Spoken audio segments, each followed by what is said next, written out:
Hi, Anya. Fancy seeing you here. I was just about to grab a coffee. Mind if I join you? Oh, thanks, Benet. I'm trying to immerse myself more, you know? Listening to podcasts, watching English movies without subtitles. It's tough, but I'm determined. That's the spirit. That's really the best way to do it. Practice makes perfect, right?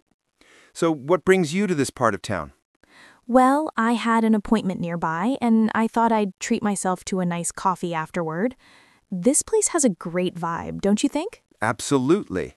It's one of my favorites. Their carrot cake is to die for, if you're into that.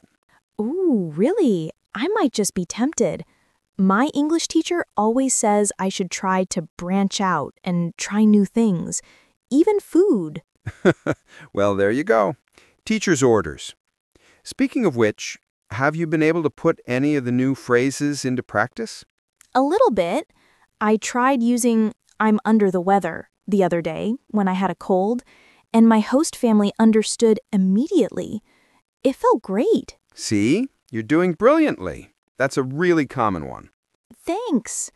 I'm still struggling a bit with some of the more subtle things, though, like when people say no worries instead of you're welcome. It feels a bit informal sometimes. That's a good observation.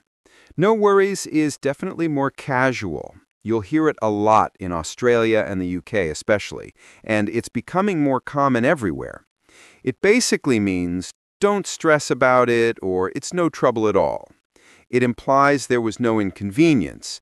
So if someone thanks you for a small favor, no worries is perfectly natural. If it's something more significant, you're welcome or my pleasure might be more appropriate. It's all about context. Ah, context. That's always the key, isn't it? It's like learning the difference between I'm good and I'm well. Exactly. You've hit the nail on the head. I'm good is the more common informal response to how are you, while I'm well is grammatically more correct if you're talking about your health, but it can sound a bit formal in casual conversation. Most people just say, I'm good or I'm fine. It's so many small details. Sometimes I feel like I'm drowning in information. I totally get that. It's a lot to take in. Just remember, Rome wasn't built in a day. Just keep chipping away at it. And don't be afraid to make mistakes. That's how you learn. You're right. I try to remind myself of that. Anyway, enough about my language woes. What's new with you? Any exciting plans coming up? Funny you should ask. I was actually just thinking about something. My cousin is visiting next month, and I'm trying to put together a bit of a sightseeing itinerary for her. I was wondering if you had any recommendations, given you're experiencing the city with fresh eyes. Oh, that's a great idea. I've been exploring quite a bit. What kind of things is she interested in? History, art, food? A bit of everything, honestly. She's pretty open-minded. I was thinking of showing her the usual tourist spots, but also some of the more hidden gems. I might have a few suggestions then. Have you taken her to the old market yet? It's a bit off the beaten path, but it's full of character. Ooh, I hadn't thought of that. That's a great shout. It's been ages since I've been there myself. And what about the street art tour?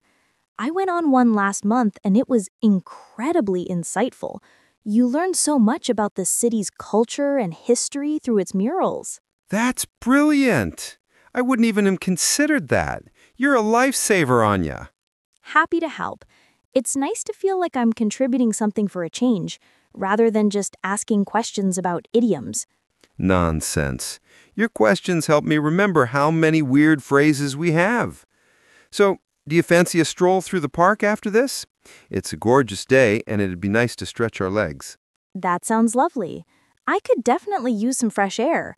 My brain feels a bit stuffed with vocabulary after my class this morning. Perfect. Let me just grab the check, and then we can head out.